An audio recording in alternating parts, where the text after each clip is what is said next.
Hi guys, আজকে আমাদের সাথে আছেন টিম তানুবানবার থেকে সিইও তানুবানবার আপু অ্যান্ড বিউটি বাফের সিইও ইসরাত জাহান ইভা আপু। সো আপনাদের জন্য আমার যে কোয়েশ্চেনগুলো আছে সেগুলো হচ্ছে গিয়ে, what are the latest makeup Trends? Latest makeup trends may be bougie brows, laminated brows, lifted face, True. very light makeup. And what do you think? Yeah, makeup no makeup look. Ah, yeah, right. So এটাই চলতেছে এখন। Okay, so my next question will be, what are the best skin care products for any kind of skin, sensitive to normal? Okay, best স্কিনের জন্য যেটা হতে পারে, আমরা যেটা করতে পারি, any kind of soap free gentle cleanser আমরা ইউজ করতে পারি, কারণ ক্লিনজারের উপর কিন্তু ডিপেন্ড করে আমরা স্কিনটাকে কিভাবে ক্লিন করছি, ঠিক আছে? অ্যান্ড আমাদের অনেকের হচ্ছে গরম পানি দিয়ে গোসল করা কিংবা হট শাওয়ার নেওয়ার খুব বেশি প্রবণতা থাকে, সেটা কিন্তু আমরা অ্যাভয়েড করতে পারি, কারণ গরম পানি যেটা ইউজ করলে আমাদের স্কিনে যদি আমরা রেগুলার ইউজ করতে পারি আমাদের স্কিনটা কিন্তু অনেক ড্রাই হয়ে যায়, ঠিক আছে? And what do you think?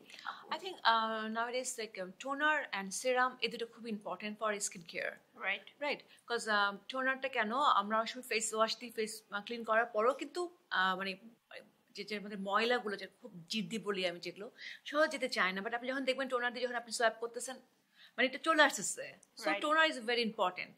এটা অনেকে আমরা চিন্তা করি যে না দরকার নেই, but toner is very important and serum and the main thing sunscreen. Definitely it's the must.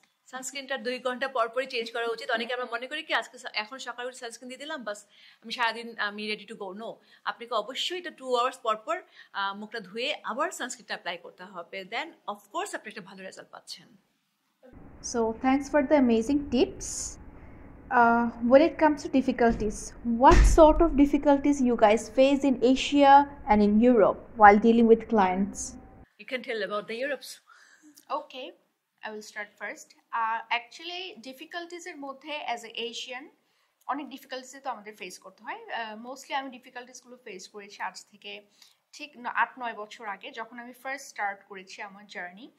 Because as a Bengali আমি যখন ইউকেতে বলি কিংবা ইউরোপের আদার কান্ট্রিজগুলোতে বলি, আমি যখন আমার এডুকেশন স্টার্ট করেছি তখন হচ্ছে ফার্স্ট আমার ক্লাসে অ্যাজ এ ফার্স্ট বেঙ্গলি কিংবা অনলি ওয়ান বেঙ্গলি হিসেবে আমাকে কিছু ডিফিকাল্টিস ফেস করতে হয়েছে। আর মোস্ট যে স্ট্রাগল পিরিয়ডটা আমার ছিল সেটা হচ্ছে গিয়ে আমি যখন আমার বিজনেসটা রান করেছি আমার ক্লায়েন্ট নিয়ে, কারণ ইউরোপিয়ানরা কিন্তু ফার্স্টে যখন দেখে একটা এশিয়ান মেয়ে সার্ভিস প্রোভাইড করছে ওদের কিন্তু মনে কোয়েশ্চেন থেকেই যায়, ডাউট থেকেই যায়।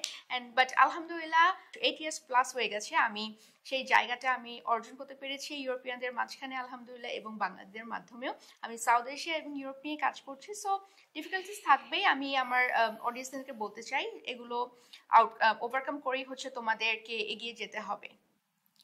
আমার ক্ষেত্রে আমি বলতে চাই, যেহেতু আমি প্রচুর ক্লায়েন্ট ডিল করতেছি আজকে প্রায় 11 বছর বিউটি বাফের মাধ্যমে, তো দেখা গিয়েছে যে অনেক সময় ক্লায়েন্টরা মানে এখন তো অনেকটুকু বেটার, বাট আগে দেখা যেত যে বুঝতে চাইতো না যে লাইক কেন আমরা এত এক্সক্লুসিভ ফেশিয়ালগুলো বা একটা যে কোনো একটা হেয়ার ট্রিটমেন্ট বলেন বা হেয়ার কালার বলেন হোয়াট এভার, লাইক যখন একটা ভালো প্রোডাক্ট দিয়ে আপনি কাজ করবেন তখন কিন্তু এটা একটু হাই প্রাইস হয়ে যায়, বাট সামটাইমস ক্লায়েন্ট এটা বুঝতে চায় না, মনে করে যে আর আর 10টা জায়গার মতো মানে এখানেও আমি এত অল্প টাকার মধ্যে পেয়ে যাব। বাট আলহামদুলিল্লাহ আপু যেটা বলেছে আমি এটা ওভারকাম করেছি।